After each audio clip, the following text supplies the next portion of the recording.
Hey guys, welcome back. In today's video, with this crazy housing market going on with new construction and resale and everything in Southwest Florida, I thought it'd be very poignant to discuss 5 of the most interesting developments and creative solutions that I see happening and people doing to continue to navigate the logistics. Thank you for watching, and let's get started.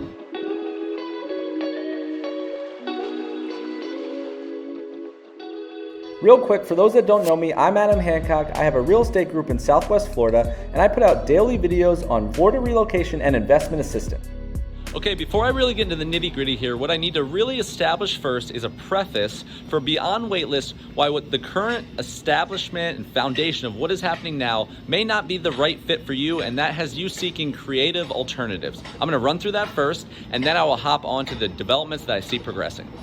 Okay, the first one on this list is a simple one, but kind of a commonality, and that's just simply a later time to purchase. And so what I'm talking about is, like, if you call me right now and you're like, I could go at any time, that means one thing, right? But what if it's like 4 months from now, 6 months from now, where it's just kind of awkward, where it's not a year, but it's just a little far out, where what's currently available isn't going to be relevant from a resale especially, but also from a lot of times the new construction, because you're kind of in between.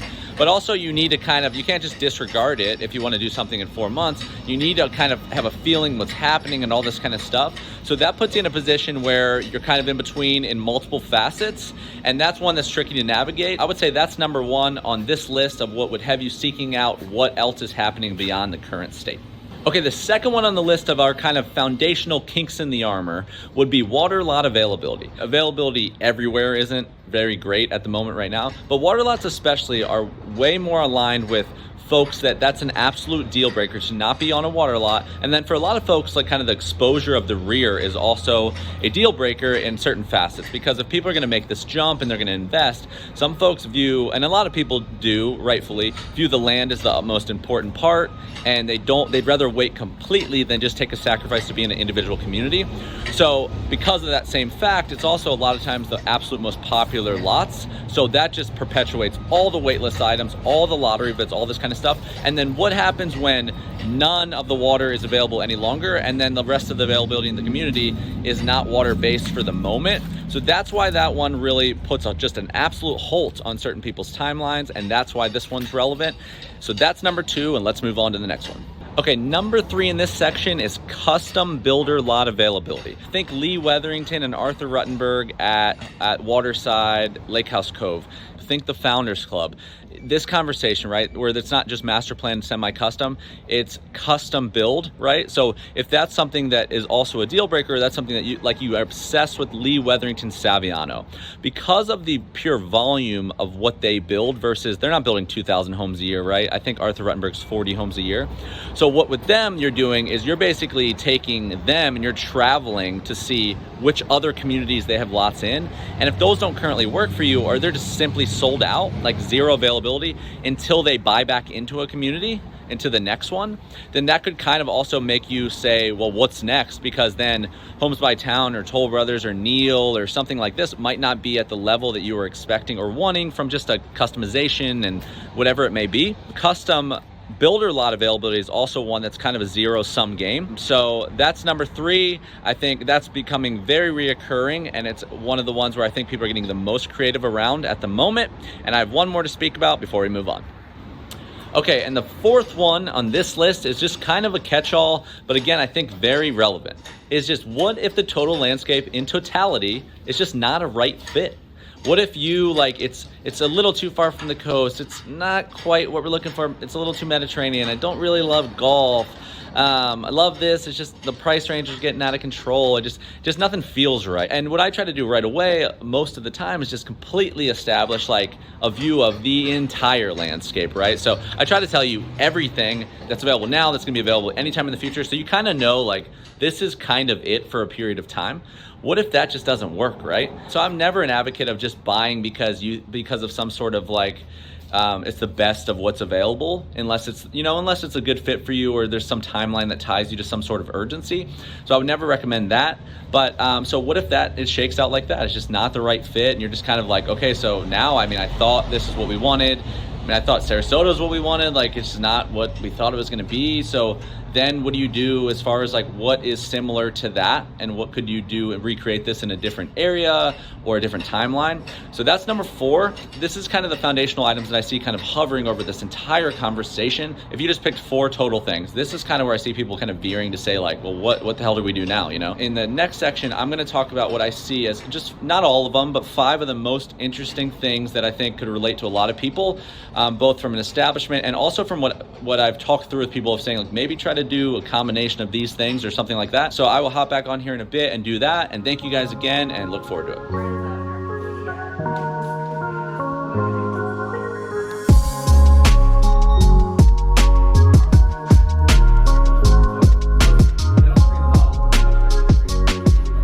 All right, guys, I am now broadcasting from the west of the trail neighborhood of Harbor Acres in Sarasota, Florida, and I want to talk about some of the most interesting things I see currently happening.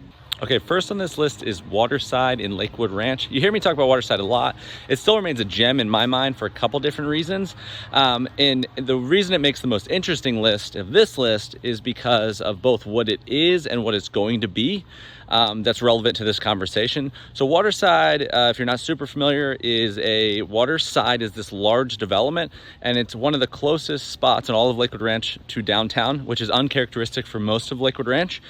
It has a series of neighborhoods, and then it has a downtown center in it. So the 2 current existing neighborhoods are Lake House Cove and Shoreview, and then Waterside Place is the downtown center, and it's going to be the closest to a proper downtown that's ever existed, kind of in the suburban areas, where it would be typical kind of suburban University Town Center, downtown Lakewood Ranch looking places. But Waterside Place is going to be unique in the tenants that go in there and also the look of it. So I think it's interesting for the mixed use of that. But also what's interesting about it for this conversation is I don't think people realize how big it's going to be. So I'll try to show a map while I'm talking about this, but it's going to be built out over like 7 to 8 more years. And it's going to go south of where it's currently at and way to the right of where it's currently at as well. So what's going to happen with that is, like, say you've been trying to get in Lake House Cove with Homes by Town, you missed the boat on Lee Wetherington and Arthur Ruttenberg. You don't like that they don't have water lots right now. Shoreview right now is kind of they're kind of closing out that 250 home area. And I have several people bidding on kind of the last phase of southern exposure and interior lots and western exposure lots. Say that's all out of the cards, right? Well, what I believe is going to happen is they're going to have a future release of land that's as early as this December or January for pre-sale. And then it's who owns that land, right? So on the Lake House Cove side, Homes by Town owned all that land, and then Lee Wetherington and Arthur Ruttenberg bought into it. I believe the same exact thing's going to happen with their new release. So you should get another run at that scenario later. Pulte has this other little section that looks real attractive by the water. So you should have another shot at recreating Shoreview as well. And then there's a bunch that's going to come in there over the next years. Now, I'm not saying this stuff's going to be cheaper than it was before, but it is going to provide another opportunity to recreate if your timeline's not right or something's not right about the current situation. So that to me is interesting, and I can give way more detail on that to anyone that wants particulars, but that's why Waterside makes this list as number 1, and let's move on to the next one. Okay, second on this list of most interesting things I see developing over the most recent future is Taylor Morrison in itself. So it makes the most interesting list for this particular conversation because of the value proposition as well as the 1-2 punch style rollout that they have on releasing their developments, basically. So from a value proposition, I think for let's say 2,200 to 3,100 square feet, very suburban criteria based as far as bedrooms, bathrooms, split floor plans, 62 to 90 foot lots. That value proposition, this quality of builder and style, might offer potentially the most in the area, in my opinion, as far as the way it rolls out and what I've seen people do with it structurally and aesthetically. So like the Palazzo, the Lazio, like these homes that start in the 420 to 490 base price, which allows a really nice build out for the 700s or maybe mid 8s, which it's kind of hard to recreate because that does put you in no man's land a little bit with criteria. So I think I really like that. So I say that a lot. Now, the thing with where they're based in Sarasota right now is it's good and bad, but like Taylor Morrison's Arzario is one of the furthest from downtown and the coast in all of Lakewood Ranch. I think it's 23 miles. So you could be obsessed with that, but then what do you do if you don't want to be that far? Okay, and the other thing, the 1-2 punch rollout that I was referencing is related to, I think it's kind of, it's cool how they run it. So like, for instance, Esplanade Azario. Azario is the area, but it's Esplanade at Azario, right? So the coming soon community right next to it's Park East at Azario. So you kind of get the theme there. And and then Esplanade would be branded a certain way, maybe like crazy amenity rich, maybe higher tier. It's got the golf, it's different, right? There's a few of those around town. And then they have Park East next to it, which is maybe slightly more affordable on average, but maybe like the Beacon floor plan's there, but the rest are different. It gives a different value proposition, maybe more kid-centric, and that's right in Lakewood Ranch High's district. And then the commonality would be, okay, so pick up that entire conversation very similarly and drop it in Sky Ranch in South Sarasota, which puts you 10 miles from the coast versus 23, which that's a 20 versus 40 minute conversation. So you can go to Esplanade Azario and love the models, and you can drop that at Esplanade at Sky Ranch. So again, Sky Ranch is the area, Esplanade at Sky Ranch is the development. And they did the reverse order here, is that they already have Casilla at Sky Ranch, which would be similar to your Park East in value proposition. And then Esplanade second in the reverse in Lakewood Ranch. So that kind of gives you an array of parts of town, and it gives you an array of price points, and it gives you an array of style. So if you love the value proposition, you can pick it up and drop it many places in town. And I think what they do there is wise. It doesn't feel random, and I feel like it's something you can get your head around easier. So that's why I made this list as number 2, and let's hop to number 3. Okay, our third one on this list, and definitely gonna be oriented towards that creative solutions bucket, is one of my favorites, not going to be for everybody, but very creative nonetheless, is can you truly combine the suburbs with the coast if everything is well aligned versus doing one or the other? So I think what's best to do here is let me hit you with the scenario of this kind of conversation to give it a full foundational preface. So say that you come into town, you have 2 days. You have you're 850 to 1.1 million, and you go to Lakewood Ranch first, and we do Waterside, and we look at Lake House Cove and Shoreview. We talk about the future development, go to the Lake Club and talk to Stock and see what Arthur Ruttenberg has going on in there. Maybe go to the Founders Club a little bit lower, go to the Isles, and we do that whole thing, right? Your struggle is that, okay, so all of that in itself is, even the closest in all of Lakewood Ranch, all of that in itself is maybe 18 to 20 miles from the coast. You're 25 to 27 minutes, and you're saying, this is our second or third home, and if we liquidate and we make this our homestead, should we look at maybe going west and being west? So so day 2, we take 1.5 to 2.1 million, and we take it to west of the trail. Harbor Acres, McClellan Park, maybe Oyster Bay. You know, we're kind of by the Southside Village and the hospital. We're trying to get to the heart of it, right? So you got the bay, you're close to downtown. And then we say, maybe we'll hop over to look at Country Club Shores, that unique water-based community in Longboat Key. Or we're looking at North Siesta Key, and we're finding that, 1.5 million is anticlimactic on the coast, but maybe even overkill in the suburbs, and you're going back and forth there, right? So then you take all that and you pause and you say, should I just do, maybe it's an 850 well-appointed 2,900 square feet in the suburbs, and then you mirror that with maybe it's a $500,000 to $700,000 condominium on the coast, because the thing with even $4 million in most cases with a single family residence anywhere west of the trail is that's not golf front, that's bay. So maybe you can hop to the best way to hop to the golf for affordability, it's perspective, right? But the best way to hop to the golf would be a condominium, because of the amount of doors they can put in one piece of land versus single family. So the single family is at a huge premium jump. So combining those two eyes, I think, is incredibly interesting. Now, granted, this criteria isn't for everybody. I completely get that. But something to really think about dividing and conquering, and then just spending the amount of money that you should spend in those areas if you go to those areas, and maximizing that conversation. So that's number 3. Thought that was interesting in the creative realm, and let's hop on. Okay, the 4th one on this most interesting things happening list is another kind of creative solution. And this is something that I've seen evolve pretty rapidly over the last couple weeks. And that's simply shopping the new construction or more waiting on new construction while really shopping resales in tandem. So with the new construction, like 3 months ago, I have people that there's no shot I would have maybe recommended, or they would have done a resale, just because if all was equal, then why would they do that unless it was a particular neighborhood or something like that? But again, all is equal, right? Looking at the price and all that kind of stuff of what's the benefit, right? But now it's different. Now the prices are creeping with new construction. People are getting antsy, and if you get a release like in January, you're talking not even next year to finish a lot of those homes. So I think right now it's wise to put yourself in the absolute best position to be on the wait list, to have your options selected, to be in the best position. And then, you know, I can educate people on kind of what the rollout's going to be. So we're going to be from now until July, or we know this one's either right now or December. And then you take all that information, and what this gives you is it gives you a perspective of, okay, what can I get elsewhere, even if they raise it? So that borders in the resale craziness of what they're doing with pricing, because some of these things might seem extreme, and you might look at the values of when they bought it and all this kind of stuff and see what the other homes sold 2 years ago. But what's really more relevant than that is where could you replicate it? And that's where a lot of the values come with resale, because when you waive appraisal and inspection and all contingencies and your cash, then it's just what you think it's worth. But a lot of that's going to be what else you could replicate.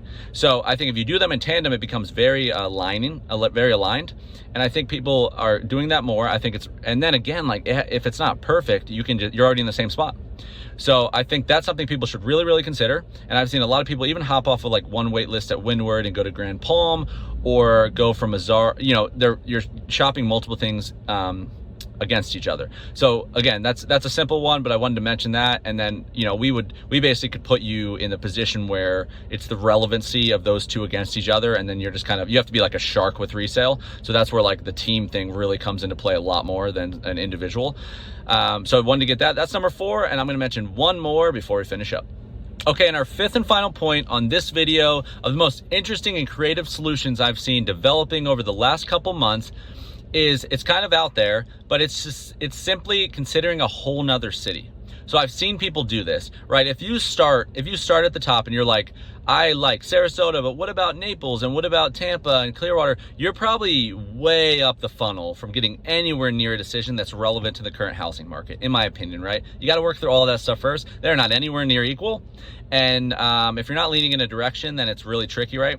But if you are deep down the funnel and saying, it's only Sarasota, it is only Clearwater, and then you find out news like what I've referenced in the previous section of like, I just doesn't feel like the right fit, then what I suggest from there is basically, if you're gonna, now this can get like where your whole world's turned upside down of what you thought you knew, you don't know, that kind of thing. But if done right, I don't think this is that hard to deconstruct and reverse engineer doing that in another city. And I've lived in 9 cities in Florida, very recently in Sarasota or Tampa, St. Pete, all these areas, right? So it's very fresh for me. And in my mind, this is simply, it's how I simplify Sarasota, and it's the best version of that city. And I mentioned that on previous videos, but it really is. It's like, what are you trying to achieve? And if I can get a feeling of really soaking what you're trying to achieve, then I can, in a lot of cases, tell you how exactly that version would be in like the Tampa Bay area or Collier County or Lee or something like that. And then you can vet that out. It might take more time, and then see stylistically of like, that's gonna make Sarasota way stronger, and then change, maybe it's a logistics plan, not the city, or it's gonna take you and say, oh my gosh, I think I can do this here, it might be cheaper. So like, for instance, it would be like the walkability of downtown Sarasota, looking at that versus like Hyde Park, or versus Old North, downtown St. Petersburg. And then when you say suburbs, like Lakewood Ranch, Welland Park, South Sarasota, right? So Tampa has Brandon, Riverview, Carrollwood, West Chase, Wesley Chapel up here, Lutz, Land O'Lakes, right? All of those fringes are the same concept. They're all around the major city where people work and play. Same thing with Sarasota, right? You're going east to west, mostly in Sarasota, some north to south with Western Bradenton, Venice, but you're doing the same thing in Tampa. You're doing the same thing in St. Pete to a lesser extent because of how Tampa Bay is positioned. Same thing in Naples, right? You're all trying to get close to something. And so I do think it's interesting in that capacity. And that's why I say like, a greater knowledge of that entire area is really efficient for a fiduciary, just because like, how do you think about it holistically if you don't have the context to the surrounding, right? Because then it makes you sell one city too hard. And that's I think there's a lot of gray area there. So anyway, another city could be relevant, you know, and I don't think, I'm just not black and white person. I don't think anything's one or the other. So I think it's what's the best for you. And if you really want to achieve Southwest Florida, you want the benefits of the taxes and all the things that don't have to do with the city, more have to do with the state, then that is something that's relevant to me. So that's our 5. I appreciate you guys watching. I'm going to wrap up and finish up.